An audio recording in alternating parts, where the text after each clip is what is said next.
The deal signed today by Suella braverman in France, in Paris, is a very strange deal because it requires us to pay quite a lot of money, and in return, while the French are going to redouble their efforts to discourage migrants from setting off in dinghies across the channel, they are constrained from doing anything once these dinghies get into the water. So they've got a small window of opportunity. Beyond that, there are 16,000 people who are supposed to be returned to where they came from already on the books, and of those 21 have actually been returned in the last 12 months. That's an extraordinary statistic. And what has been agreed today is not that more people are going to be returned, for example, to France. That I think isn't even on the cards. I think what is in the cards is that France is going to discourage more people from setting out. Now, the plan is that they're going to discourage 40% more.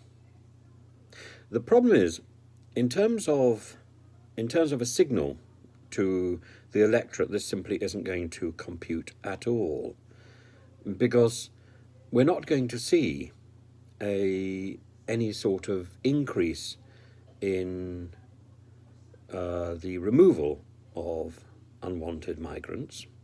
We're simply going to see some of them allegedly not coming here because of French efforts. So it's an invisible reward, and that doesn't normally work very well in the polling booth. So I think this is a lot of money and a lot of fuss over something which is going to be barely noticeable. And does it do its job? No. This is mollycoddling something. Is mollycoddling an unruly baby? What we actually need to do, if we wish to take this outside our shores, is to do deals with every single country across Europe, and also to do deals with the countries neighbouring Europe. That is our way to staunch the flow of migrants.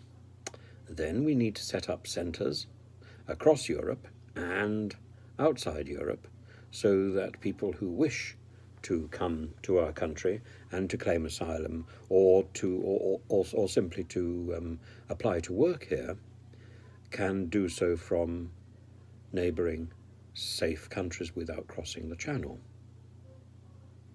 That will seriously impact the channel crossing issue, but it is a lot of money and a lot of investment and a lot of time for possibly very little reward. I think what the government has decided is that a lot of fuss over, frankly, very little is going to achieve just as much. And in 2 years anyway, we will be in the polling booth, and all the effort that might be put into solving this problem will then be reaped by whoever is elected into the next government. I think this present government, this present Home Office, does not want to line the nest for the Labour Party that will take over. Very simple.